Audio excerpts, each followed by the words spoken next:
more so than ever before, I think we understand the growing significance of the Latino vote and stories related to the Latino vote than we have in previous cycles.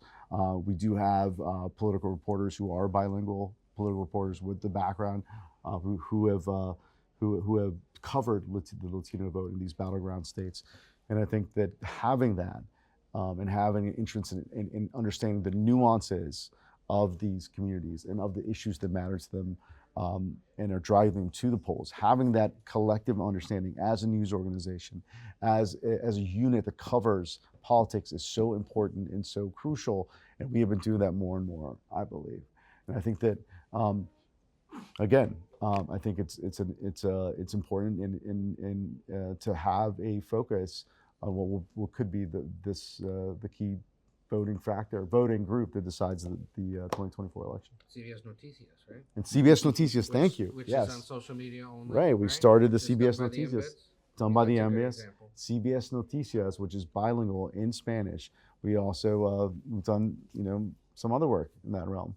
Yeah, no, we obviously understand the importance of the electorate, but also the importance of our journalists who bring this bilingual ability and this experience covering Latino voters to CBS News. So I think it gives us a bit of an advantage in that regard, is that we really have a bench full of folks who are fluent in these issues and can, I think, translate them to both our general audience and a more specific Hispanic audience. On the policy question, I think the economy is probably issue 1, 2, 3, right? Education is one that certainly plays a little more, I think, with Hispanic households. And immigration, but immigration in the sense of not only could you please sort this out, but the failure to do so increasingly, I think, is being taken personally by a lot of voters who say, look, my mom has been waiting for a while, or my cousin deserves to be able to come out of the shadows. And unless or until you do that, you are taking advantage of us, you are leaving us vulnerable, and it's unfair. And that, I think, is where the president especially is feeling some of this vulnerability. Is you said in 2020 you'd do this, you've been essentially allergic to the issue ever since, reluctant to take it on. Why? You needed my vote 4 years ago. If you want it again, demonstrate that you're doing something, which is why now we're hearing that they may consider giving some kind of special legal status to mixed status families, or that he may have to take some other kind of executive action.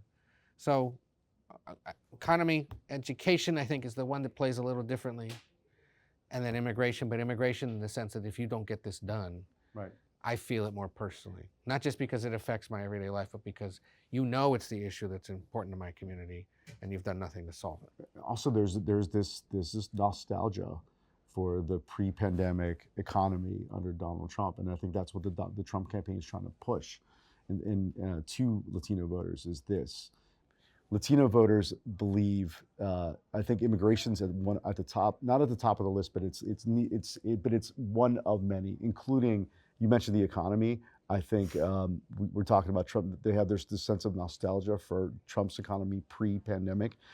And also, if you look at some of the most recent data, there's been, since 2019, I think like 30 to 40% of small business launches were Latino owners. So there's this increase of a better economy.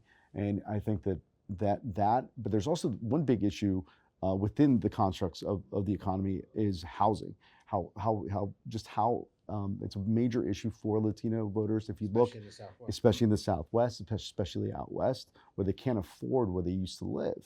And it's a big issue. Also, crime is still significant to them. They want public safety in their streets, and it's becoming a top 5, top 6 issue if you look at the recent polling.